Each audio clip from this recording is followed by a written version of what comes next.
noches a todos los actuantes, a todos los seguidores de Encuentros, Familia, Vida, Libertad. Realmente el islamismo pone en jaque a Occidente. El islamismo se ha cebado ahora muy cerca nuestra, muy cerca de donde vivo, en Algeciras, todos lo sabéis. Hace una semana se produjo un cruel asesinato de un sacristán. Iban por el sacerdote de una parroquia al que hirieron muy mal, gracias a Dios ha salido. Fueron a otra parroquia más y a una tercera. Bueno, esto nos pone a todos en alerta y es muchísimo el interés que tenemos en toda Hispanoamérica, en toda la hispanosfera, como yo digo, sobre este avance del islamismo. Hoy tenemos tres auténticos expertos. Yo siempre estoy muy contento con nuestros invitados, pero es que hoy, bueno, es un plantel especialmente de lujo. Tenemos, bueno, os voy a presentar. em, por un lado, Carlos Paz. Buenas noches, buenas tardes, Carlos. Buenas noches, un placer estar con vosotros. Carlos Paz es analista geopolítico, es especialista en el Islam, es reportero de guerra, fue reportero de guerra en Oriente Medio, nos puede contar ahora, autor de obras de referencia como Descifrando el Islam y Europa y el Islam, y otros libros de narrativa y entrevistas, etcétera. Sale habitualmente en los medios de comunicación.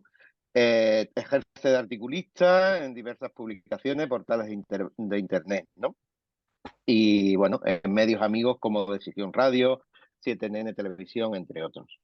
Después tenemos a Sergio Macián. Buenas tardes, Sergio, ¿Qué tal? Muy buenas tardes. desde Cataluña, desde en Barcelona, ¿estás?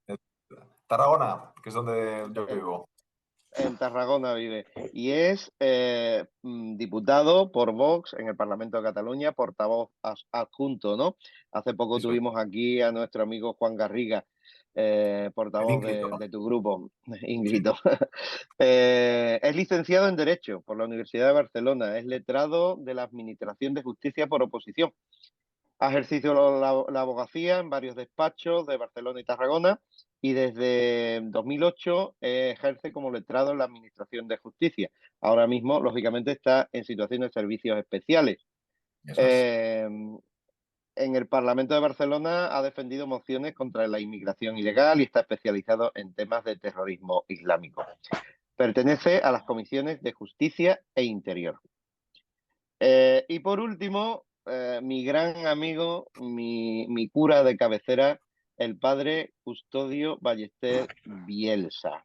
Muy buenas tardes, muy buenas noches, dependiendo de dónde nos vean del globo. Custodio, buenas tardes. Buenas tardes, encantado, Pedro, de verte y de ver a estos invitados. Seguramente tienen cosas muy interesantes que aportar. Así es, yo creo que todos nuestros amigos conocen al padre Custodio. Es un sacerdote que ha sido denunciado por la Fiscalía por una denuncia de la Junta Islámica Española. El padre Custodio tiene una historia muy larga y un día tendremos que hacer un encuentro solo con él. Antes de ingresar en el seminario había intentado ser educador, militar, comerciante. Fue ordenado sacerdote gracias al aliento del cardenal Ricardo María Carles, el recordado cardenal. Trabajó en varias parroquias hasta que fue designado titular de la Inmaculada Concepción en la ciudad de Los Hospitales de Llobregat. Allí causó furor, llegó a ganarse a todos sus fieles y fue defensor de la causa Provida. Es coordinador del movimiento Sacerdotes por la Vida. A raíz de enterarse que en varios hospitales de la Iglesia se practicaban abortos, manipulación de embriones, etcétera, organizó manifestaciones para denunciar la situación, lo que lógicamente lo llevó a no estar muy bien mirado, incluso por sus superiores. También lo lincharon mediáticamente, lo persiguieron. Custodio organizó procesiones con el Cristo de la Buena Muerte en su parroquia, enfureció a los independentistas catalanes y a su amiga, entre comillas, la alcaldesa socialista Nuria Marín, que exigió la expulsión de Custodio y bueno, La realmente consiguió, parece la ser que consiguió. Lo consiguió, puesto que fue destinado a un periodo sabático no hace mucho tiempo, para terminar su tesis doctoral. A fines de 2020 habló nada menos que ante el Consejo de Derechos Humanos de la ONU, denunciando que la justicia de España quería quitarle su derecho a la libertad de expresión y condenarlo arbitrariamente por incitar al odio. Su juicio está fechado nada menos que próximamente el 29 de junio en la ciudad de Málaga. Allí estaremos con él. En la actualidad es vicario en una parroquia de Badalona y, bueno, sigue escribiendo ocasionalmente y participando como contertulio en el programa de la sacristía de la Bandera, por ejemplo, y escribiendo artículos en portales de internet de mucha incidencia. Yo quería que nuestros seguidores, nuestros oyentes, conocieran un poco más de ti y espero que algún día... Bueno, entramos en materia directamente. Yo quería hacer primero un pequeño bloque de una mirada personal sobre el Islam. Y cada uno podría hablar. Por ejemplo, empezamos contigo mismo, Custodio. ¿Has ofendido a los musulmanes? Bueno, me ha gustado el título del encuentro, Islam, jaque a Occidente, porque a mí el islamismo me ha puesto en jaque precisamente. Por decir, en un programa de internet como el tuyo, decir que en las mezquitas no se predica el amor al prójimo, sino el exterminio del infiel, por decir que el Islam tiene una vocación expansiva y quiere arrasar con la sociedad occidental, y por escribir un artículo académico que presenté en la Facultad de Teología sobre Mahoma, en el que decía que el Islam, por un lado, con una mano hace limosna y con otro lado coge la espada para expandirse. Entonces me denunció un tal Ibrahim, que es un cristiano convertido al Islam, que tiene una asociación de muy pocos miembros que se llama Musulmanes contra la Islamofobia. Entonces me metieron una Bien, perdón, denuncia. entonces corrijo, no fue la Junta Islámica, sino fue esta asociación, a cada uno lo suyo. Musulmanes contra la Islamofobia, que me denunció en Barcelona, pero el fiscal de allí quiso dar cancha a los de Málaga y como en Málaga estaba la sede social de Acta Digital, al final el juicio acabará en Málaga. Entonces, claro, fíjate que cuando hicieron la instrucción, la fiscal no se dignó interrogarnos en ningún momento. Nos interrogó el juez a cada uno. Y cuando acabó la instrucción, pidió la pena máxima. Por tanto, yo no me explico cómo hacen instrucción. Si van a pedir la pena máxima, que la pidan y vamos a juicio. Pero De tanta todas mandanga formas, para claro. pedir la pena máxima y tú te avengas a reconocer el delito a cambio de que te bajen la pena y así ellos sienten jurisprudencia en delitos de odio. Claro, eso lo hemos rechazado, iremos a juicio y si nos condenan, que nos condenen ellos. Porque claro, Muy al bien. final nos están juzgando en España por lo mismo que se juzga en Pakistán a los que blasfeman contra el Islam. A este punto hemos llegado. Exactamente. Bueno, Sergio, por ejemplo, como político, ¿qué relación has tenido con el problema del islamismo? Así, me quería solidarizar con el padre Custodio porque no es el primero que es denunciado por una asociación de estas ultra subvencionada. Aquí Javier Ortega Smith lo ha estado y en el Parlamento compañeros míos como Mónica Lora o el mismo Juan Garriga también han sido denunciados por asociaciones islamistas, por cierto, con absoluciones evidentes, porque en fin, esas manifestaciones están dentro de la libertad de expresión que todo español debe tener y por otra parte es lo que se dice son grandes verdades. Pero, presentado esto... yo espero que le dé la solución, vamos, porque si no vamos a tener que ir a la cárcel a visitarlo.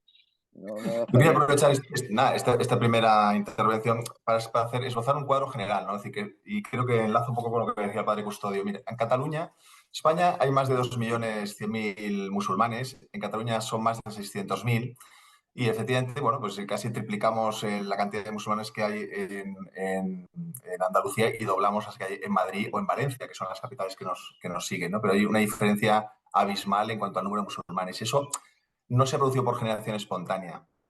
Aquí la izquierda y sobre todo el separatismo nos han traído, pues de la mano de sus políticas, una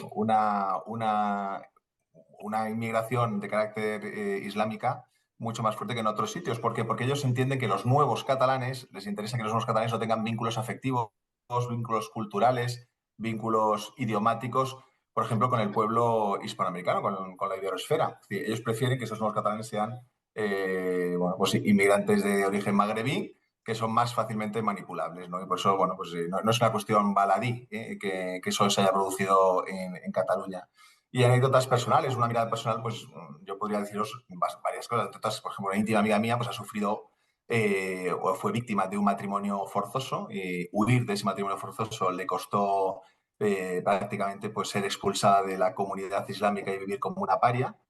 Bueno, otras circunstancias como por ejemplo, en fin, los graves atentados que hemos vivido aquí el 17 de agosto del 17, pues que todos hemos vivido en primera persona en Cataluña, ¿no? En Barcelona y Cambrils, esos atentados gravísimos y otras tantas circunstancias, ¿no? Pero bueno, luego podemos abundar un poco más si quieres. Exactamente. Yo también quiero participar y deciros que la última vez que estuve en Cataluña estaba de peregrino en Manresa, en la cueva de San Ignacio, donde escribió los ejercicios espirituales. Y fuera del recinto, lo que es el pueblo, era asombroso. Y de esto me hace mucha gracia que nuestros hermanos en México, en toda Hispanoamérica, se asombran. Yo he hablado mucho con mis hermanos hispanoamericanos estos días, ¿no? Y realmente se asombran de que haya una mayoría, o sea, eran calles enteras con el velo tapados y independentismo. O sea, se asociaba los musulmanes y al lado las banderas independentistas, ¿no? Y bueno, ya se lo dije a Juan Garriga, me reventaron, por un ir con una último, bandera de España, me reventaron la rueda de la furgoneta, ¿no? Ese es inciso. el día que fuimos, sí. Sino que un último inciso a colación de lo que decíamos, que por ejemplo los tres primeros catalanes nacidos o tres primeras personas nacidas en Cataluña, en las tres provincias, en Lérida, en Gerona y en Barcelona, han sido musulmanes. Zacarías en Gerona, Abdul Jabbar en Barcelona y en Tarragona a veces se llamaba Yusaf. Que al final hasta en eso se traduce en esta sustitución poblacional que estamos viendo, ¿no? Muy bien, pues Carlos, quedas tú por hablar en esta primera ronda. Carlos es un auténtico, yo estoy contentísimo de tenerlo aquí, porque de verdad disfruten con su obra, bien, descifrando no sé si se ve en la pantalla, eh, el Islam, ¿no? Que también, cuéntanos, Carlos, ¿qué experiencia tiene tú? Primeramente, creo que lo que ha expresado el padre está dentro del derecho de la libertad de expresión. Esos delitos de odio, es decir, que son delitos que se ajustan cuando los gobernantes quieren, sí es de odio, y cuando no quieren, no es de odio. Y decirle al padre que ha sido víctima del islamismo, que luego entraremos a ver qué diferencia hay entre el islam y el islamismo, pero ha sido del islamismo, no del islam. A Sergio decirle que quien llevó tanta inmigración, porque hablar de inmigración fue la derecha, que ha dicho la izquierda se le ha escapado, pero fue la derecha, fue Convergencia y sus herederos los que quisieron llevar esa inmigración magrebí en detrimento de otro tipo de inmigración como la hispanoamericana, por ejemplo. Pero dicho esto, respondiendo a lo que tú me preguntas, mi experiencia acerca del Islam ha sido in situ en lo que conocemos aquí como Oriente Próximo, preferentemente en Líbano y Siria. Y mi experiencia es muy positiva. Mi experiencia es que vivir en el Líbano o en Siria es reencontrarse con modos de vida mucho más tradicionales de los que vivimos aquí en Europa, con una libertad mayor, y hay que decirlo, con un modo de vida mediterráneo, al fin y al cabo, comemos las mismas cosas presentadas de otra manera, pero las relaciones sociales me recordaban a cuando yo era pequeño. Yo tengo 50 años y he visto el final de un mundo tradicional y la imposición del posmodernismo, de esto que vivimos, que ya es enteramente insufrible e inhumano, y allí todo eso no ha llegado. Y estoy hablando de dos países con mayoría islámica, pero en donde el cristianismo, en Líbano y en Siria, viven con total normalidad. Y entonces mi experiencia solo puede ser buena con ese Islam que he conocido, porque luego tendremos que ver en qué zonas se ha desarrollado el Islam de una manera y por qué. Bueno, puedes continuar tú si quieres entrando en un primer tema, que es una mirada sobre ese islamismo. Yo os preguntaría a cada uno, ¿existe un Islam bueno y otro malo? ¿Tenemos un Islam que puede evolucionar y otro fundamentalista que permanece anclado en el pasado? ¿Qué creéis? El que quiera. Pues tomando yo la palabra primeramente, por ejemplo, no hay un Islam bueno y uno malo, no hay un Islam moderado y otro radical, hay un Islam. Lo que sí hay son diferentes interpretaciones del Islam. Y ahí empieza el problema. El Islam, además, se ha desarrollado sobre fondos culturales enteramente diferentes. Cuando yo hablo de Oriente Próximo, que es una de las cunas de la civilización humana, no en vano, el cristianismo es donde se desarrolla, en Oriente Próximo, es en Damasco, en la capital de Siria, donde San Pablo no cayó del caballo, pero la tradición dice que cayó del caballo, fue a casa de Ananías, que se conserva esa capilla, precisamente la conserva un musulmán, por cierto, y donde es el origen del cristianismo, el cristianismo que está enteramente defendido, el presidente del Parlamento es cristiano, por ejemplo, ahí ha dado un cristianismo y un Islam, perdón, que convive con el cristianismo y que ha convivido siempre enteramente. ¿Cuál es el problema? En las interpretaciones. En la escuela, hay 4 escuelas en el mundo suní y 2 de ellas, pero sobre todo uno, la Hanbalí, es la que sí justifica el uso de la violencia. Aquí está el problema. De alguna manera es como si en Arabia Saudí intentaran explicar el cristianismo diciendo que es todo igual y confundieran el catolicismo con el calvinismo, con el que no tenemos nada que ver, o con los testigos de Jehová, con los que no tenemos absolutamente nada que ver. Distinguir estas escuelas, distinguir quién está detrás del islamismo, que gira en 2 polos, la hermandad musulmana y el wahabismo, que son los que utilizan la violencia, que son los creadores del terrorismo, que hay estados detrás de ellos que alientan, sufragan y apoyan el terrorismo, que es Occidente el que está ayudando a estos países y son sus socios. Cuando todo esto es así, entenderemos en gran parte que la culpa no es el Islam, sino que es el islamismo. Muy bien. ¿Cualquiera de vosotros? Mira, Adelante. precisamente el Ibrahim Pérez, el presidente de la Asociación de Musulmanes contra la Islamofobia, es uno de estos que se echó al ruedo diciendo que establecer la Sharia sería la más conveniente para el desarrollo de la sociedad en Cataluña. Es el mismo que cuando se fueron los americanos de Afganistán, hizo un hilo de tweets diciendo que había que dar una oportunidad a los talibanes porque tenían muy buenas ideas para desarrollar el país. Es decir, nos ha denunciado un islamista. Es decir, cuando la justicia da pábulo a esta gente, estamos totalmente indefensos. Porque una vez denunciado, vale, gástate dinero, búscate el abogado, es decir, se trata de acogotarte para que calles la boca y no te salgas del discurso dominante. El discurso dominante es que todos los curas son pedófilos. El otro discurso dominante es que todos los musulmanes son buenos, pero hay alguno malo. Ese es el discurso dominante, el discurso políticamente correcto. Eso se trata al final. ¿Tú crees que hay un Islam bueno y otro malo, Custodio? Bueno, mismo hay el Shamir Khalil, aquel jesuita, nos dice que en la primera etapa de Mahoma, que es en Medina, es la comprensión, el diálogo, la aceptación de todos. Pero cuando se va a la Meca, ya se le cruzan los cables y entonces la conquista por la violencia. El problema del Islam es que los versículos posteriores abrogan los anteriores. Entonces lo que ha quedado en el Islam es aquello de que atacarlos donde estén, cortarles la cabeza, porque los asociadores, si no se convierten, tienen que morir. Eso, claro que más que una interpretación diferente del Islam, se trata de una manera distinta de vivirla, porque el Islam no puede interpretarse, es una revelación absolutamente hecha. Lo único que cabe es jurisprudencia. Ahora, la gente vive el Islam de una manera o de otra, como dice Carlos, según el contexto cultural del país. Es una manera de vivir distinta, pero todos esos llamados a la violencia están en el Corán. Ahí está. Muy bien, Sergio.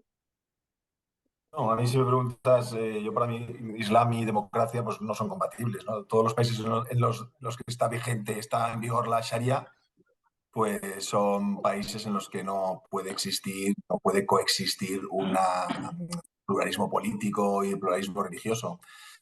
Eso es distinto a que haya países que tienen leyes seculares y en los que hay una mayoría musulmana. Por ejemplo, Túnez, pues hay países abiertos en los que ha habido leyes en fin, anteriores y bueno, que ahora hay una mayoría musulmana y eso no es un impedimento, ¿no? Para que bueno, no les cree un prejuicio antidemocrático, pero en general las sociedades islámicas pues, tienen un problema realmente con la democracia, ¿no? Y efectivamente comparto lo que ha dicho Carlos de que lo importante para mí es entender que el islamismo es distinto del tío que profesa la fe musulmana. Es decir, contra ese, oye, tiene toda la libertad y le ampara la libertad religiosa, ¿no? Pero el islamismo es un sistema político y es un sistema cultural, ¿no? Entonces, es un sistema que a través de las comunidades islámicas, sobre todo en Europa, pues busca implantar guetos culturales, busca implantar sociedades paralelas, que es el problema de las sociedades paralelas en las que se sustituye, se suplanta el conjunto de derechos y libertades que son nuestro marco de convivencia y que vienen dados, en nuestro caso, en la Constitución española, se sustituye todo ese sistema de valores, se sustituye por los códigos islámicos. Y entonces, bueno, pues eso es el problema de las sociedades paralelas que se están creando en Europa. Ya, en fin, en Suecia de una manera alarmante, en Francia, en muchas zonas de Francia también. Suecia, por ejemplo, tiene ya 62 zonas que llaman no, es decir, donde ya no impera la ley Que, nacional, que, donde ya la que policía y los llaman, perdón, para que quede claro el término. zonas non-go, zonas a las que no se puede ir, zonas non-go. Pero es decir, que son zonas ya donde la policía, es decir, los signos de autoridad occidental, que son la policía y los jueces, ya no pueden entrar, ya no entran y tienen allí sus propias leyes islámicas. Yo he vivido un caso parecido en Valls, que luego os contaré si queréis por mi experiencia como letrado de la Administración de Justicia, pero en fin, a mí me llamaron para hacer una entrada y registro como fedatario judicial y acompañé a los mozos de escuadra a un tribunal islámico que juzgaba a las mujeres según la Sharia. Claro, llegamos allí de madrugada, había un tío vestido en una chilaba con DNI español, pero no hablaba ni una sola palabra de español, que eso también nos tiene que hacer pensar en qué condiciones estamos regalando nuestra nacionalidad, porque ser español no es tener un DNI, es compartir un sentimiento de pertenencia cultural, en fin, histórica, que mucha gente a la que se le está dando la nacionalidad por descontado no tiene. Bueno, pues este señor tenía un DNI, pero no hablaba ni pajotera de español, y bueno, llegamos allí, obviamente, pues con sus manuales salafistas, en fin, habían juzgado pues, a varias mujeres, ya digo, no aplicando pues la norma, el código español, sino por sus propias leyes, ¿no? Entonces, es una realidad que existe y que tristemente pues, se da, ¿no? Cada vez más en Europa. Y estaban juzgando a mujeres y a todo esto Sí, sí, sí. Bueno, aplicando la charía. el momento en que yo llegué al, y, en fin, estaba constituido el tribunal, no había todavía ninguna, en fin, ninguna acusada, ¿eh? Sentencia. Pero efectivamente os estaban preparando o habían terminado de hacerlo, es decir, pero efectivamente estaba allí constituido, en fin, los Mossos entraron y se llevaron detenido al imán. Pero bueno, esto es un problema que en Cataluña Lo que estás tenemos. diciendo, a algunos de nuestros hermanos hispanoamericanos se le está erizando la piel ahora mismo. Pues eso yo lo he Nosotros, vivido en primera persona, que dice que ya no solo hablamos de terrorismo yihadista, de atentados, de atropellos masivos, en fin, de apuñalamientos, que también se dan tristemente, y en fin, de detenciones, que luego hablaremos, porque la Policía Nacional, por ejemplo, tiene dicho que Cataluña es un foco, esto son palabras textuales, foco sensible de radicalización yihadista. Esto es un comunicado oficial de la Policía Nacional. La comunidad autónoma donde más detenciones y operaciones antiterroristas se producen es Cataluña. Hay 184 detenidos en 83 operaciones antiterroristas en la última década.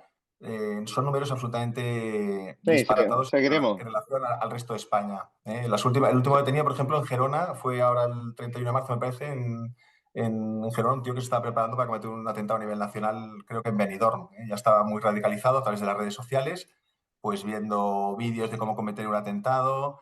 En fin, el año pasado, al final de septiembre del año pasado, se detuvo a otro en Empuria Brava, también en Gerona, que tenía granadas. Ya, en fin, yo pienso que cada detención es un atentado menos y, por tanto, hay que felicitar a las fuerzas y cuerpos de seguridad del Estado cada vez que recaba una operación de este estilo.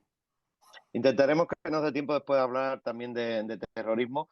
Yo a nuestros amigos les aconsejo, si pueden encontrarla en España, por lo menos está en la plataforma de vídeo Movistar Plus, la serie La Unidad, que independientemente tiene bastante calidad y habla cómo describe, cómo actúa las unidades antiterroristas españolas que el otro día en una entrevista me decía Raúl Tortorero, dice, bueno, pues no funcionan muy bien, sí, funcionan porque si no, esto sería un día sí y otro no. Claro que evidentemente no pueden controlar a cualquier loco, entre comillas, ¿no? Como ha pasado en Algeciras. Pero yo quería, eh, Carlos, que va a tener que ser muy brevemente porque queremos tocar muchos temas, que nos dibujaras un poquito cuáles son los grupos más beligerantes, los que son capaces de dominar y que quieren dominar al mundo islamista. También, ¿qué es el salafismo? ¿Qué diferencia hay con los hermanos musulmanes con Al-Qaeda o el Estado Islámico, que es lo mismo, ISIS? ¿Dependen estos grupos de una fuente de financiación externa? ¿Se autoabastecen acaso? Nos lo tienes que dibujar muy brevemente y si quieres dar una pincelada también de lo que son los chiíes y los sunís.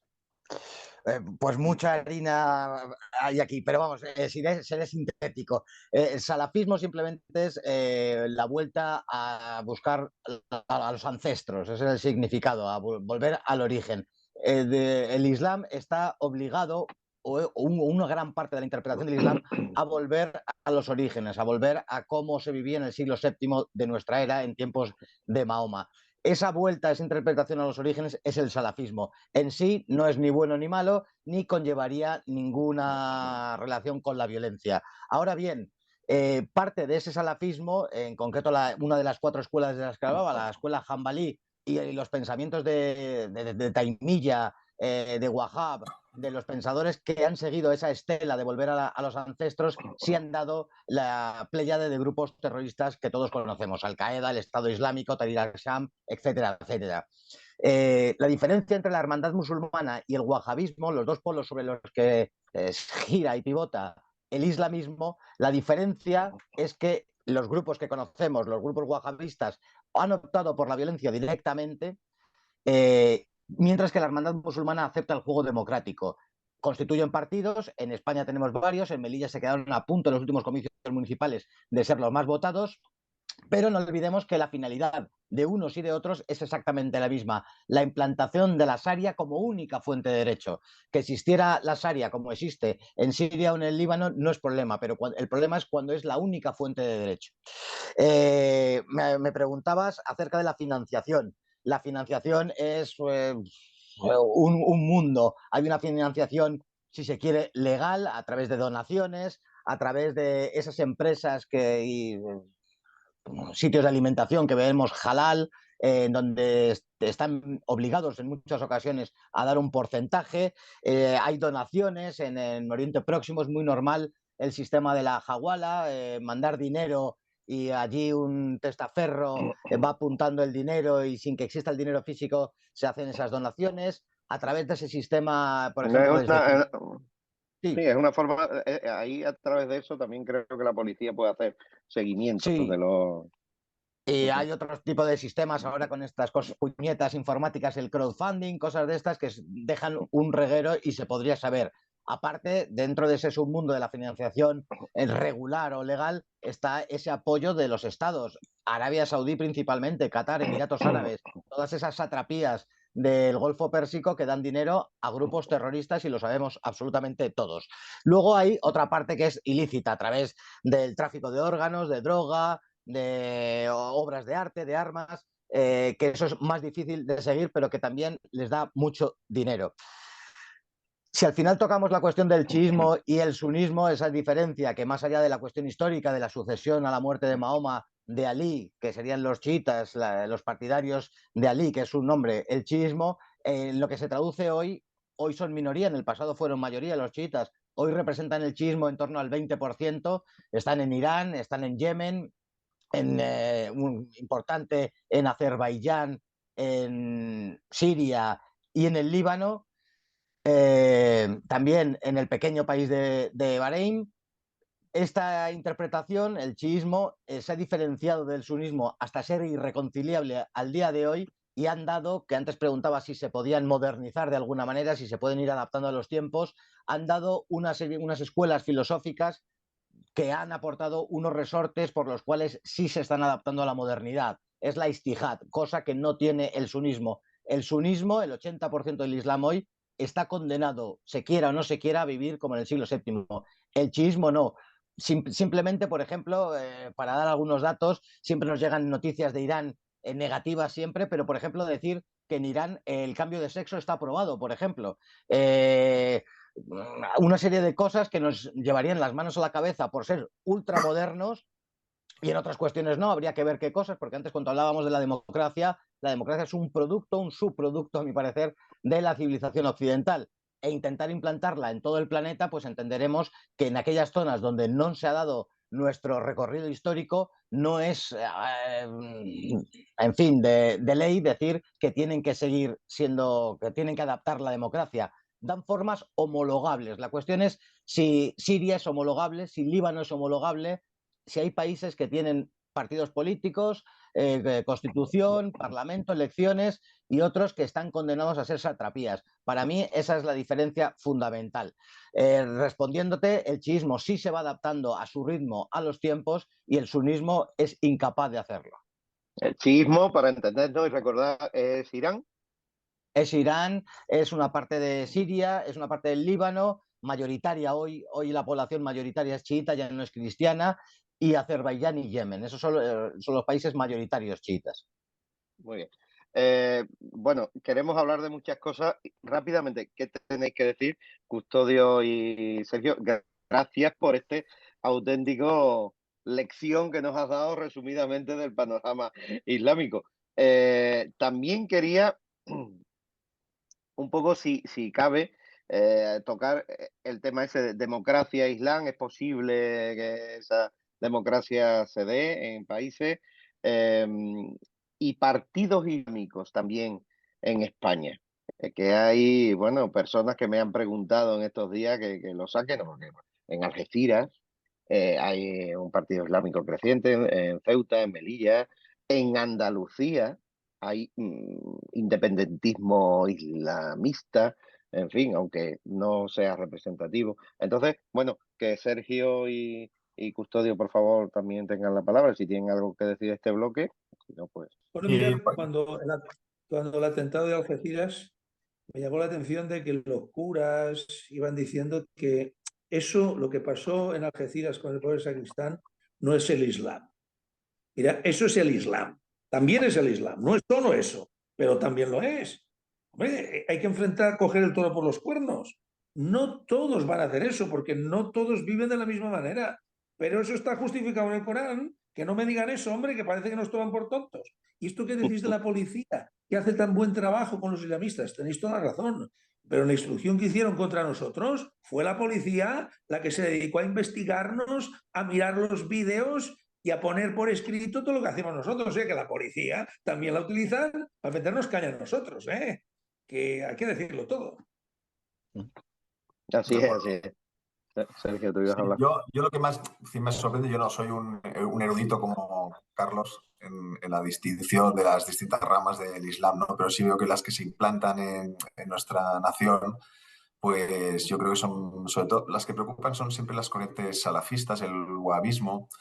Y a mí me llama mucho la atención, por ejemplo, el hecho de que ya hay españoles de segunda generación, es decir, que son de padres magrebíes, por ejemplo, que no se sienten españoles, ¿no? Es que eso es cuando uno rompe que es lo que hacen las sociedades paralelas que crean el islamismo, cuando uno rompe el vínculo de pertenencia a la patria, a la nación a la que te acoge, pues tenemos un grave problema. Y eso ha pasado, por ejemplo, yo me ha hecho mucha... En fin, ha habido dos ejemplos recientes, ¿no? Uno es Morat, el rapero Morat, que ha dicho que es español, de origen magrebí, que ha dicho 20 veces que él se siente marroquí, y que, pues, en fin, está procesado en distintas causas penales, pues, por agredir a la policía, por incitar a los disturbios, etcétera, ¿no? Y me llama mucha atención este Mundial de Qatar, que hay un jugador nacido en Getafe, un jugador marroquí, que nos eliminó, por cierto, en la tanda de penaltis a España, que no recuerdo cómo se llama ahora, Ashraf, me parece que se llama este hombre, Ashraf.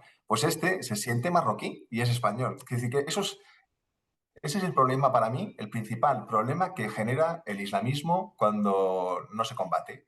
Que las personas no se integran en el país, en las costumbres, en las tradiciones, en la forma de vivir, en los derechos y libertades que otorga la Constitución del país al que te acoge, sino que ellos siguen viviendo conforme a la ley islámica y les crea un sentimiento de pertenencia, bueno, que ellos han reconocido que se sienten marroquíes, ¿no? Y lo que decís de los partidos políticos estoy totalmente de acuerdo. Por ejemplo, en Barcelona la policía ha detectado que ha echado raíces un partido islamista que se llama el Partido de Liberación Islámica. Todavía no está desarrollado, pero se ha detectado que ha echado raíces en España. Y en Francia, por ejemplo, pues ya hay un partido también islamista que se presenta a las elecciones. Siempre le ponen un nombre, Unión de Demócratas Musulmanes Franceses. Tiene que poner la palabra demócrata, ¿no? Pero demócratas no tienen nada. Es que ellos van a implantar la Sharia, aunque yo creo que en Francia, por ejemplo, esto es como van un poco más avanzados porque el problema lo tienen mucho mayor que nosotros, pues ya hay una ley, por ejemplo, de separatismo, una ley de separatismo islamista. Me parece que Carlos eso lo conocerá quizá mejor que yo, pero ya, es decir, ellos procuran evitar que se produzca ese separatismo islamista. Me ha gustado la terminología, separatismo islamista, ¿no? ¿Por qué? Porque dentro de tu país crean un gueto en el que, en fin, ya la cultura, las normas del país ya lo rigen. Ese es el gran peligro del islamismo. Una Muy bien. Sí. pequeñísima aclaración. Lo importante es el trasfondo cultural del que vienen. ¿Cuál es el problema? Muchísimos sirios y libaneses fueron a Argentina. Menem era de origen sirio-libanés. Estaban y están plenamente integrados. Pero aquí nos viene gente del norte de África. El factor islámico es un factor, pero hay otros muchos culturales que influyen tanto o más que la religión. Y ya tenemos el problema de Francia, donde en Marsella 2/3 de la ciudad no se puede ir. Fui a verlo y a vivir allí. Y yo que tengo la tez morenita, me dejé bigote y pasaba camuflado. Si hubiera ido con una mujer, se lo hubieran comido. No sé qué hubiera pasado. Eso está perdido. O barrios de París, que puede hablar Sergio perfectamente, o zonas de Nancy, cerca de Estrasburgo. Eso está perdido y lo saben ya. Hace poco salió un libro escrito por un guardia civil y un policía, ahora no me acuerdo su nombre, el título Don't es fuck Don't the Fuck the police. Police. Sí, efectivamente, el Gran libro. autor Sí, le conozco, Vázquez se apellida. sí, Samuel. exactamente. Samuel Vázquez. Vázquez, que le conozco Sí, sí, sí, personalmente, sí, sí, sí. y es aterrador el libro, Sí, lo dice, estuvo con Luis Losada hace poco pues, contigo, sí. y ahí explica esas zonas no-go, explica territorios que se van a perder, pero se van a perder no tanto por el Islam, insisto, sino porque vienen gente con un trasfondo cultural nulo del norte de África que habrá que decir que, a mi parecer, y lo digo con todo conocimiento de causa, no están civilizados. Muy bien, queda muy claro. Yo quería también tocar ahora un poco sobre terrorismo y geopolítica, un poco más, ¿no? Por ejemplo, la financiación del terrorismo. ¿Se pueden poner nombres a los países que financian el terrorismo islamista? Y también tocar el tema de las mezquitas. ¿Son las mezquitas plataformas para el reclutamiento y motivación de futuros terroristas islámicos? ¿Qué pensáis? Pues muy fácil, en 30 segundos. Claro que sí. Arabia Saudí, Qatar, Emiratos Árabes, Kuwait, de Kosovo, son países que sufragan el terrorismo. Es así de claro, pero son los aliados de Occidente. No van a dar su brazo a torcer Occidente, van a seguir alimentando el terrorismo, y el caso del Estado Islámico fue paradigmático de cómo fue alimentado y reconocido por Hillary Clinton, por el comandante en jefe de la OTAN, Wesley Clark, y por otros altos oficiales de la OTAN o de Estados Unidos. Las mezquitas, claro que ¿A qué, desde a qué muchas te, a qué te refue- a qué te refieres por ser reconocido?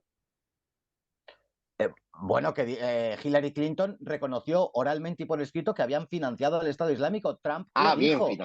financiado, sí, sí. Sí, financiados y soportados. Hubiera sido impensable el desarrollo del Estado Islámico sin el apoyo de Estados Unidos. Esto En está un ya primer publicado. momento, exactamente. Esto está Sí, sí, publicado. exactamente. Y como ayudaron a los talibán en su momento y como apoyan Se les a todos los se les fue de grupos las manos, se terroristas. les fue de las manos. Y sabiendo lo que hacían, hay un interés por dividir y tener Oriente Medio retrotraído a la Edad Media, con el consiguiente, y nos debería importar a todos, con el consiguiente asesinato de cristianos, con el consiguiente expulsión de comunidades cristianas que llevan ahí desde el siglo III, en la llanura de Nínive, por ejemplo, en Irak ya no quedan cristianos prácticamente. Del Líbano se han ido un montón, y por eso, entre otras cosas, la mayoría es chií. En Siria ha habido un bajón porcentual de cristianos terrorífico, y esto no le ha importado a casi nadie. Hablas de las mezquitas. Claro que desde muchas mezquitas se insta al terrorismo, por supuesto, porque están en manos de estos islamistas. hay informes policiales que se hablan de mezquitas muy concretas y se le señala y se dice que desde ahí se forma y se instiga al islamismo. Y aquí parece que se hace poco o nada. Sí, sobre las mezquitas también, Sergio, y sobre lo que quieras. Yo un apunte, mira, sobre la financiación, pues yo no soy un experto, en fin, a mí creo que es una evidencia, ¿no? Que Emiratos Árabes, por ejemplo, pues sufraga y financia a través de fundaciones y ONGs, pues a las milicias de Al-Qaeda. Esto sí que es conocido y es sabido. Ahora, no me digas cómo son esas redes, porque muchas veces yo creo que es ingeniería financiera, ¿no? El modo en que lo hacen, ¿no? Pero un apunte para mí sí que es curioso y muy revelador es que el jefe de los musulmanes en España, es decir, el presidente de la Comisión Islámica Española, fue detenido en marzo del año pasado, del año 22, por financiar el terrorismo yihadista. Es decir, que hasta ese nivel llega la penetración bueno, pues de esas vías de financiación del terrorismo, ¿no? Que hasta el presidente en fin, de los musulmanes en España, de la Comisión Islámica Española, que es el órgano de mayor representación frente al Estado del mundo musulmán, pues está detenido y procesado por esta cuestión, que eso es un tema muy gordo. En cuanto a las mezquitas, Cataluña bueno, ha crecido exponencialmente el número de mezquitas de 2004 a 2023. Es decir, yo hace poco he pedido a través de una pregunta parlamentaria el número de mezquitas oficiales de los que tiene constancia en la Generalitat y me han dicho que son 304 mezquitas y centros de culto. Yo creo que Oficiales. oficiales, efectivamente, porque yo creo que hay muchísimos más que de los que ellos no tienen ningún conocimiento, ¿no? Pero bueno, más o menos dice la policía que de esas 60 o así son mezquitas y centros de culto salafistas desde donde se predica pues una radicalización de los jóvenes, ¿no? Musulmanes que están allí.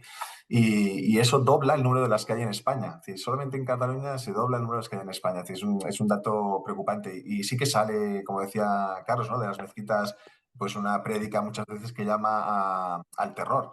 Y sin ir más lejos, el caso más flagrante que tenemos aquí es el imán de Ripoll, que es el que, junto con 9 chavales, a los que, por cierto, de segunda generación, como os decía antes, es decir, españoles de segunda generación, a los que radicalizó, pues llevó a cabo los atentados bueno, me parece que murió en De, Alcanar, ¿no? En la preparación de las bombas, pero de la los Rambla. chicos, sí, sí, pero los chicos son los que llevaron a cabo el atropello masivo y los apuñalamientos en Cambrils, los 9 chavales que él había radicalizado.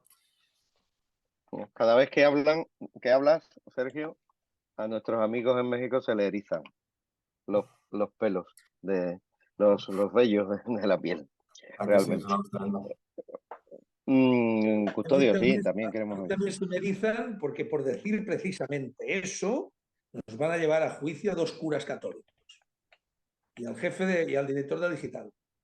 Porque se ve que aquí Exactamente. todo el mundo se lamenta, pero la judicatura parece que está acogotada. ¿Cómo no han sobreseído este caso ya desde el principio? No, no, hasta el final, para dar pábulo porque a los odiadores, ¿no? Porque el Exacto. delito del odio es relativo a quien lo comete. Y desde los partidos de la derecha y desde Vox yo pienso que se ha hecho mucho por el tema del sí es sí y el tema de contra este feminismo rampante contra los varones, pero se ha hecho muy poco para denunciar los delitos de odio. Se ha hecho Bueno, prácticamente nada. Esos delitos de odio que son para callar la boca al disidente. Estoy completamente de acuerdo. Sí.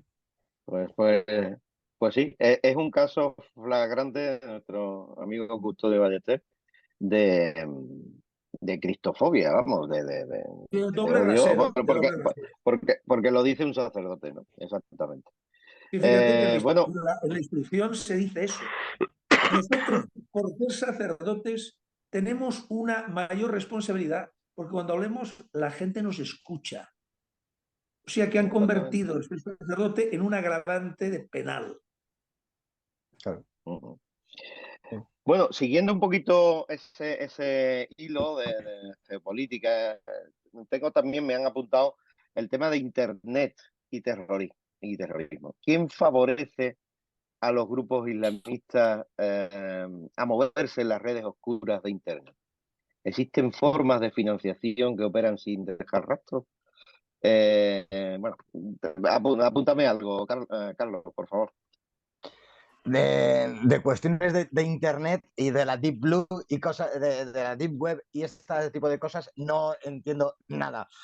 Antes te indicaba que hay formas legales y formas ilegales. Indudablemente, dentro de ese submundo que es Internet, que vale para todo lo malo que puedas imaginar, se utiliza para estas lides. Pero acerca de la cuestión de Internet, la verdad es que con decirte que tengo móvil hace un año, soy una persona bastante paleolítica. Bueno, pero que también van por ahí, que también hay, Sí, que se hay utiliza, sí, Pues, por supuesto que sí. pues bueno, te pregunto sobre otra cosa que quizás entiendas más. Sobre los lobos solitarios, eso que se decía o que es o que no es el de Algeciras, ¿no? El asesino de Algeciras. ¿Tienen relación los lobos solitarios con los grupos terroristas establecidos? Porque a lo mejor no son tan solitarios. A lo mejor hay alguien que quiere que haya muchos lobos solitarios. Eso que se ha venido a llamar como lobos solitarios, nunca he entendido muy bien cómo La, explican la- que la se... primera vez Sí, que lo oí fue cuando el atentado, en el 81, cuando sí, el atentado a Juan Pablo II. hay el turco Aliaca. Salía. Hubo un libro que ha pasado desapercibido, hubo un sirio español, un sirio que, como se regala la nacionalidad, se le dio el DNI español, que se llamaba Mustafa Sed Mariam, que escribió un libro acerca de cómo la yihad, esa manera de entender la yihad, que también habría que explicar muchas cosas, ese ataque a los intereses occidentales se debían y se podían hacer de manera individual. En el momento, él lo escribió a principios de los 90, desde ese momento se da la figura que luego la prensa ha llamado lobos solitarios. No existe una autorradicalización, todos nos autorradicamos, radicalizamos, todos leemos libros que nos gustan, música que nos gusta, pues claro, evidentemente, pero no existe tal cosa, sino existe un llamamiento de esa parte, de esa interpretación del Islam, en concreto a partir del libro de aquella persona, en donde explica cómo atentar de manera solitaria a los intereses de determinadas potencias de Occidente, de los que ellos llaman los infieles, y aparece la figura de ese lobo solitario, pero que discrepo con los medios de comunicación en donde pintan poco más o menos que alguien de la noche a la mañana se autorradicaliza. No, no es así ni mucho menos. Ajá, entonces nuestro sujeto de Algeciras, la cosa venía de tiempo, ¿no? ¿Creéis?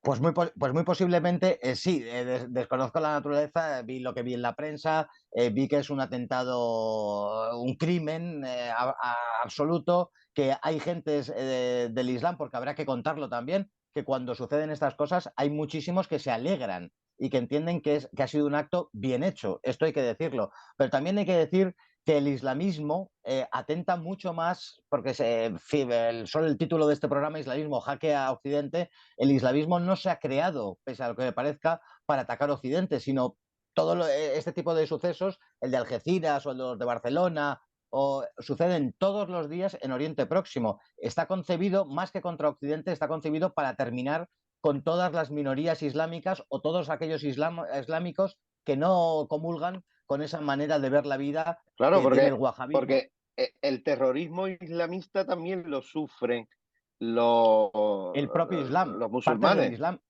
Efectivamente, yo cuando estaba en Siria, en la guerra, había una frase muy conocida que decían los islamistas, que es cristianos a Beirut, eh, eh, me estoy traduciendo, cristianos a Beirut, eh, no me acuerdo cómo los llamaban, al resto de musulmanes a la tumba. En concreto, los alawíes, por ejemplo, decían alawíes a la tumba. Mataban mucho antes, hacíamos chistes los que íbamos por ahí, porque yo iba con musulmanes de otras minorías y me decían, a ti a lo mejor te perdonan, a mí por ser cristiano, a ellos les ejecutaban seguro. Ha sido construido el islamismo para acabar con las minorías islámicas, no lo olvidemos, no para luchar contra Occidente, que también lo hacen, pero de una manera minoritaria y casi anecdótica, aunque esa anécdota cueste vidas aquí en España y en Europa. Sí, sí, sí, sí, sí. Y si no, que se lo pregunten a nuestros amigos de Citizen Go cuando fueron a Afganistán, cuando el Estado Islámico, ¿no? Allí valientemente fueron a ayudar en una iglesia, estuvieron y bueno, y veían como los propios musulmanes musulmanes y cristianos estaban aterrorizados y estaban huyendo y justo se quedaron allí en la frontera, vamos, Sí. cerca de, no me acuerdo ahora mismo, era el noreste de Afganistán, ¿no? Muy bien,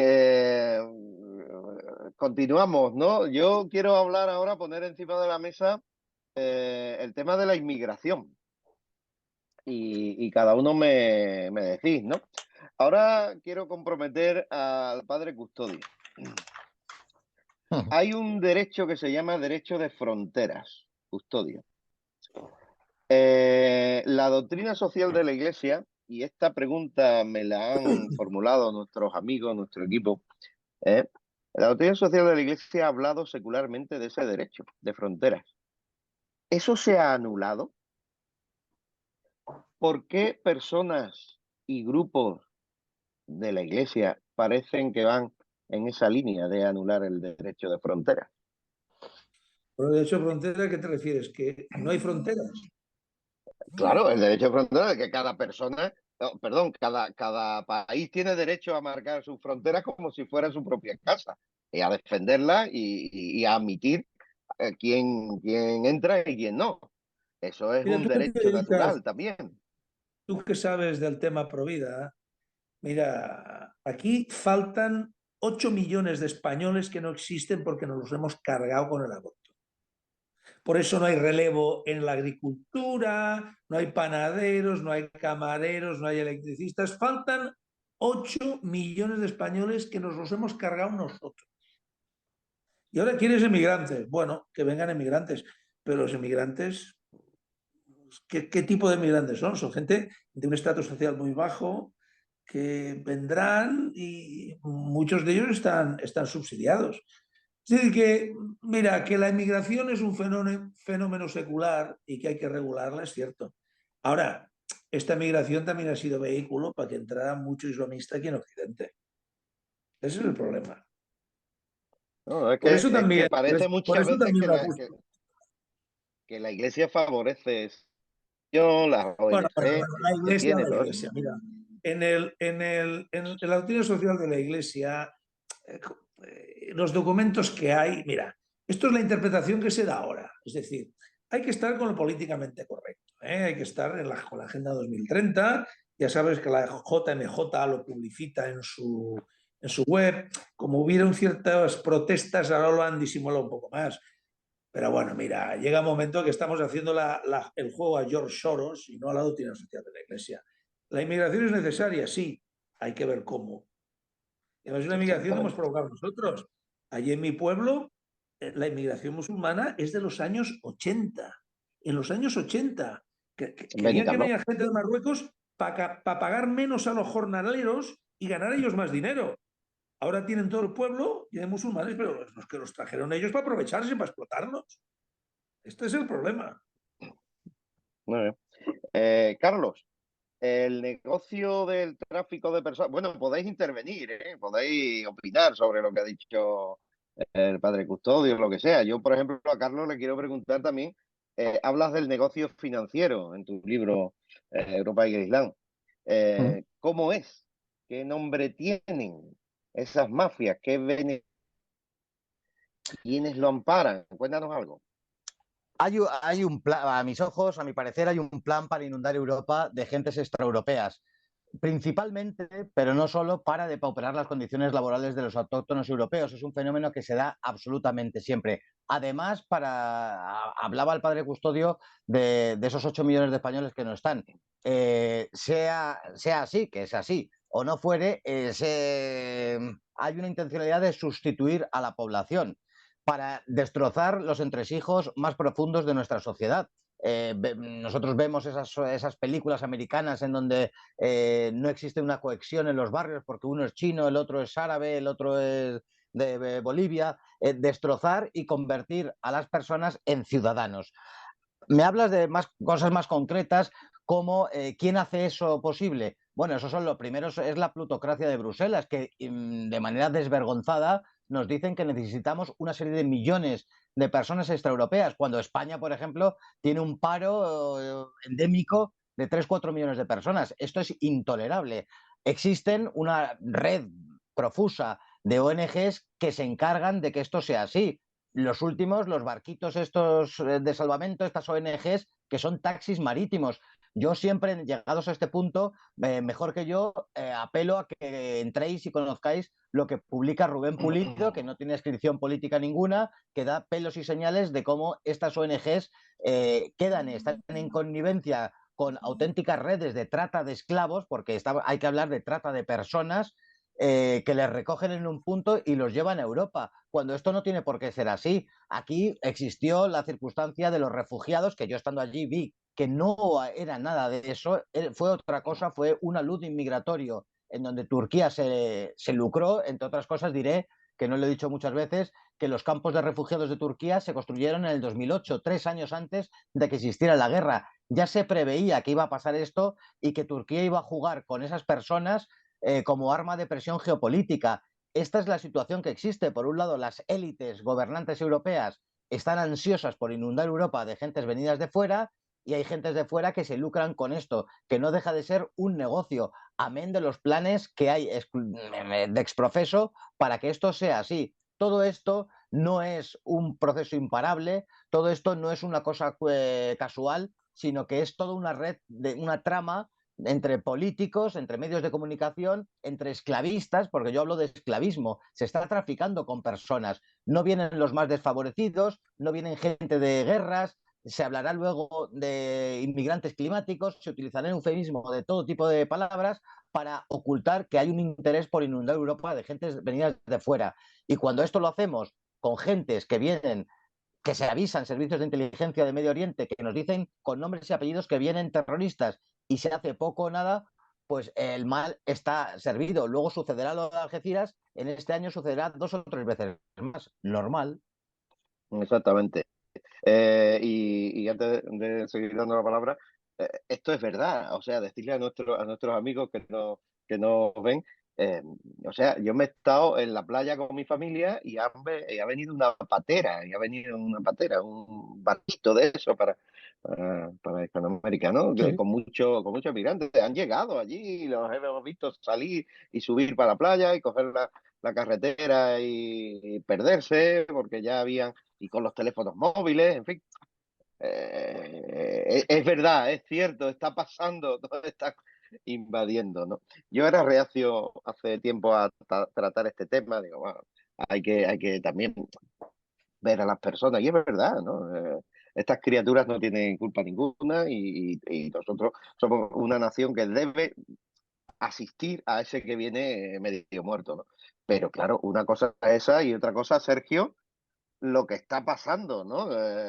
¿Qué nos puedes decir de todo esto? Porque Es que sí, yo, vamos, no, yo y creo tú, que el fenómeno de la inmigración masiva, porque yo creo que hay que insistir en esta palabra, el fenómeno de el fenómeno de la inmigración irregular masiva. Pues no se trata de que vengan unos pocos y obviamente la caridad haga que uno tenga que ayudarles, ¿no? Es decir, es cuando tú trasladas millones y cientos de miles de personas y se insertan en un país, pues eso genera obviamente conflictos sociales, conflictos de delincuencia y todo tipo de conflictos. Pero estoy un poco de acuerdo con Carlos en lo que el origen de esta cuestión es que las élites globalistas europeas se han propuesto inundar de millones de inmigrantes eh, Europa.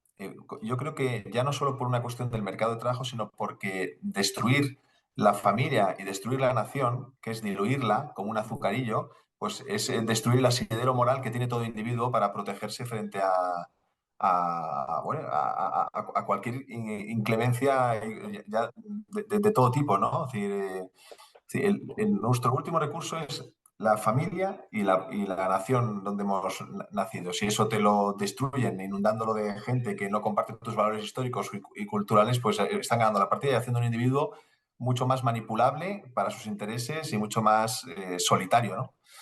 Dicho esto, que efectivamente la migración masiva genera problemas de delincuencia, yo creo que es una evidencia. Yo nunca diría que una cosa conlleva necesariamente la otra, pero es que es verdad. Es decir, si aquí traes a gente que no tiene contrato de trabajo, que no tiene cómo ganarse la vida, pues irremediablemente también estás obligando, estás expulsando o llevando a un montón de gente a vivir de lampa, ¿no? Y bueno, la prueba de ello es que, por ejemplo, en las cárceles catalanas, que eso es una cosa que sorprende mucho, en las cárceles catalanas el 42% de los internos son extranjeros, cuando en la sociedad son el 16% de la sociedad en Cataluña. Y esto como media en las cárceles catalanas, pero en el centro de jóvenes, del centro penitenciario de jóvenes, que están de 18 hasta los 25, son el 81% de los internos, los extranjeros. Sí, que es una evidencia y cuando eso lo hemos denunciado en el Parlamento, pues en fin, uno le tacha de xenófobo, de racista y de todo lo demás, ¿no? Pero vamos, es No, una no, cuestión no, no, no puramente os lógica. cansa. ¿Qué sentís cuando, bueno, y a mí también, cuando he visto y he favorecido, por supuesto, las políticas de Vox racionales, lógicas? Eh, ¿Qué os sentís cuando os dicen islamófobos, xenófobos, no sé cuánto? Porque Bueno, ya a uno no las se etiquetas. cansa, porque claro, al padre Custodio se lo han dicho una vez y lo han denunciado. Se lo han dicho de forma muy fuerte. Pero es que a vosotros es cada día, ¿no? En fin, Bueno, uno a las los etiquetas medios y todo. se acaba acostumbrando. Hombre, ya si te llevan a un procedimiento penal, pues imagino que ni la presión va por dentro, ¿no? Que no es el caso. Pero bueno, yo, y por enlazar con lo que se decía al principio, ¿no? Creo que cualquier nación tiene el derecho a establecer las condiciones en las que las personas pueden entrar en la nación que les va a acoger. Y es una cuestión absolutamente de perogrullo, vamos, es una cuestión de sentido común. Y no tiene nada, es una cuestión de orden, de decir, cuando la inmigración es ordenada y es legal, pues es perfecta. Cuando es una invasión solapada y masiva, pues genera problemas. Y esto creo que lo entendemos todos, ¿no? En cualquier país que nos puedan estar escuchando. Muy bien, muy bien. Bueno, Custodio, tú estás ahí. eh, ¿Habéis abordado los tres problemas? ¿Algo más que decir de este capítulo de la emigración?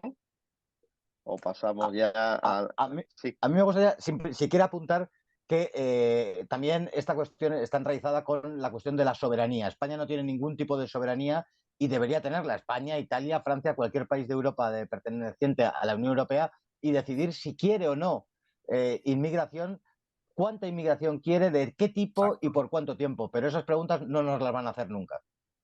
sí. A mí, yo lo he dicho varias veces, yo no me decidí a hacer un primer encuentro sobre islamismo por esto de Algeciras. Yo ya lo quería hacer, porque a mí me asombró cuando uno de los periodistas jóvenes, no me acuerdo ahora mismo el nombre, que yo conocía, que estaba precisamente en 7NN con Luis Losada y le estaba contando su experiencia en la final la final De la de la Champions. Champions en París. Le estaba contando su experiencia. Él tenía su entrada, había ido a París, quería ver a su equipo, ¿eh? Y cómo estaba narrando eso que estaba ahí viendo. Y Kake Minuesa, nuestro querido Kake Minuesa, también me lo contaba eh, personalmente, ¿no? O sea, el miedo que sentía, las hordas que iban, era alucinante. Cómo manoseaban a las mujeres en la entrada del estadio. Cómo él se volvió, el periodista en este caso, a decirle algo, porque estaba viendo lo que estaban haciendo, que le estaban tocando, para quitarle el móvil y atrapar el móvil y la entrada al mismo tiempo que iba en el móvil. O sea, era un espectáculo dantesco, ¿no? Y eso fue lo que me animó a mí. Digo, realmente esto va contra la libertad, contra nuestras esencias, contra el cristianismo, contra España, contra todo, ¿no? Nos lo vamos a encontrar. Bueno, yo quería ir terminando porque os agradezco de verdad el esfuerzo de síntesis y yo os emplazo a que dentro de poco estemos otra vez porque se nos quedan muchísimas cosas, me han llegado muchas cosas. Es un tema muy candente, pero no solo para nosotros en Europa, en España, sino para toda Hispanoamérica, que están viendo cómo ya la emigración quizás de otros países, del entorno, le está perjudicando muchísimo y como, bueno, tenemos amigos que están muy atentos a este tema de la inmigración, como es María Herrera, y, y bueno, muy atentos también a todo lo que pasa con el islamismo, que también están allí, ¿no? Queremos pasar un poco a las conclusiones, ¿no? Y os dejaría a cada uno un poco qué podemos hacer, cómo luchar contra este islamismo radical, cómo podemos hacer valer nuestra cultura identitaria, ¿no? De que habla de que habla tanto Carlos, ¿no? Y me gustaría que apuntarais propuestas, que apuntarais ideas, que animéis a nuestros seguidores.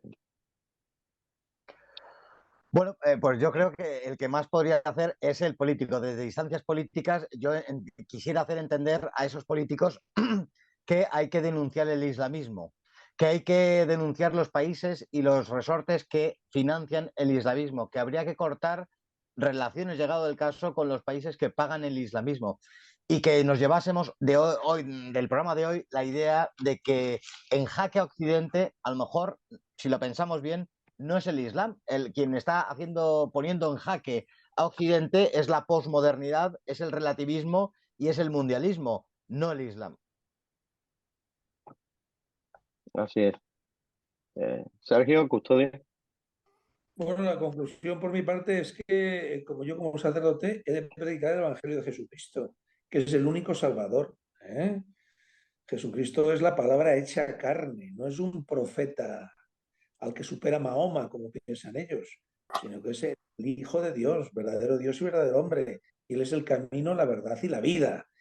Y que por mucho que digan algunos gerifaltes que cristianos y musulmanes decimos al mismo Dios, no es el mismo Dios, ¿eh? Porque el Dios cristiano es bueno y santo y es omnipotente, pero solo puede hacer el bien. En cambio, el Alá puede hacer el mal también si quiere. ¿Eh? Esta es la diferencia profunda. ¿Eh? Que el Dios del cristianismo, el Padre de Jesucristo, no quiere el mal. En cambio, Alá puede quererlo, si quiere. Muy bien, muchas gracias, Custodio. Era necesario también decirlo. Sergio, desde la política, ¿qué, Bueno, desde la política, qué se puede hacer? sí, no, yo creo que hoy me ha gustado mucho el título también a mí del encuentro y creo que la primera idea que tendríamos que tener es que el islamismo es un peligro real y para todas las naciones y es un peligro próximo, es decir, no es un peligro lejano. En 1966 es una cosa que me ha hecho vamos, yo siempre lo he mirado y me ha dado muchísima atención, ¿no? El presidente, me parece que de Argelia, ¿no? Se llamaba, no me acuerdo cómo se llamaba, Ben Bella. Pues este dijo, conquistaremos Europa con el vientre de nuestras mujeres, ¿no? 40 años más tarde, el asesinado presidente de Libia, Mohamed Gaddafi, pues dice bueno, que ellos iban a conquistar Europa no con armas, no con pistolas, no con tanques, sino con el voto, ¿no? Con el voto de todos los ciudadanos musulmanes, ¿no? Y al final, bueno, y ahora Los mismo hijos de Bilbao. Erdogan, sí, sí, y Erdogan no hace mucho ha dicho, ha animado a todos los turcos que hay en Europa no a tener 3 hijos, que es la media que tienen los turcos, muy por encima de la media de los europeos, sino a tener 5, ¿no? Para acelerar ese proceso de islamización creciente que está padeciendo Europa, ¿no? Y frente a eso, pues al menos desde la política, ¿no? En Vox hemos llevado a cabo medidas, hombre, yo creo que una principal, y a veces suena duro decirlo, pero en fin, es tomar conciencia del problema bueno, pues una nación se tiene que proteger. Por tanto, nosotros pensamos que de momento hay que expulsar a todos los inmigrantes irregulares que se encuentran en territorio nacional. Esa es una medida para nosotros de primer nivel. Es decir, al que no está en situación legal, porque el primer perjudicado es el inmigrante que está en situación legal, que se ha venido con nosotros a prosperar, a trabajar, con todo el derecho del mundo, ¿no? Entonces, un pobre carnicero ecuatoriano en Barcelona, asesinado de una puñalada, el patinete de un magrebí, un marroquí en situación irregular. Entonces dices, bueno, pues es Sí, justamente ese tipo lo mismo que estaba de el circunstancia la que asesino de queremos ir. Algeciras, en situación irregular, ya con orden de expulsión. Sí, sí. Pero una puñalada al pobre ecuatoriano que además era el sustento de sus padres, tenía carnicería y lo mató. Es decir, que todo por un patinete, ¿no? Luego hemos propuesto el cierre de todas las mezquitas,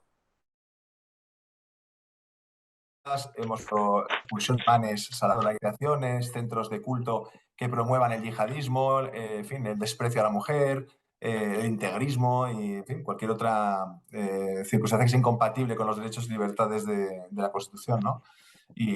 Bueno, en general, también pues en el ámbito, por ejemplo, de la Junta de Seguridad de Cataluña, pues elaborar un plan específico contra el yihadismo, que en Cataluña sobre todo nos hace muchísima falta, ¿no? Son medidas que hemos ido proponiendo que, por supuesto, pues muchas veces han visto el rechazo de otros partidos, singularmente en fin, de Esquerra y de Junts y otros partidos y el PSC, ¿no? Que gobiernan o que son la primera fuerza política en la oposición. Muy bien, pues muchísimas gracias a todos nuestros amigos. Decirle que blanco y en botella es la leche. O sea,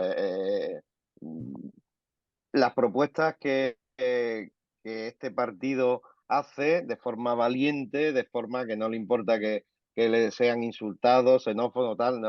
Nadie aquí es xenófobo, tenemos amigos de otros países, estamos abiertos sobre todo a la inmigración hispanoamericana, ¿eh? Y aquí Totalmente. saben que somos un mismo pueblo, ¿eh? Toda Hispanoamérica. Pero claro, nos encontramos con este problema del islamismo, que hoy hemos hecho una pequeña pincelada que no será la única. Yo hoy de verdad estoy gozoso porque son tres gigantes y tres valientes. Os podría contar mucho de Custodio Ballester, del párroco del Hospitalet, que puso en jaque a mucha gente cuando se plantaba delante del Hospital San Pau y de la Sagrada Familia de Barcelona con el rosario en la mano diciendo viva la vida, la vida hay que protegerla. También de Carlos, que ha sido una sorpresa encontrarnos una auténtica eminencia, lo sabe todo, es terrible, lo sabe todo. Y por supuesto con Sergio, porque hay que ser valiente para ser diputado de Vox en el Parlamento independentista catalán, ¿no? A los tres os aseguro que los volveremos a tener aquí, si ellos se dejan. Y nada más, a vosotros dentro de 15 días con otro estupendo encuentro, familia, vida, libertad. Estamos un poco apenados, ya sabéis lo que ha pasado en España, que el reconocimiento del derecho a abortar por parte del Tribunal Constitucional totalmente Lamentable. malévola.